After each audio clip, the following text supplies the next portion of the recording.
how to fix non-icons or missing icons on your desktop for Windows 10 and Windows 11. Now, the first way is to right-click on your desktop and then click on View and scroll down to Show Desktop Options or Show Desktop Icons.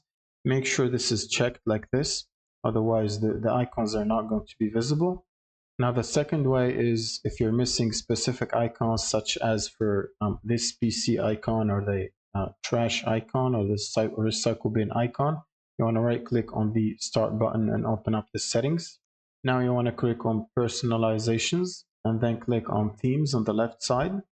And then you want to click on the desktop icons under Related Settings, and it should open up this window.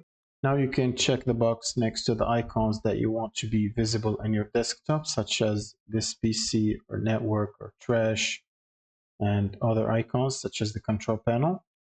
You can also click on Restore Default to restore the default icons, and then click on Apply and OK, like this. Now that should fix the icons issue, and that's pretty much it. Thank you guys for watching, and subscribe.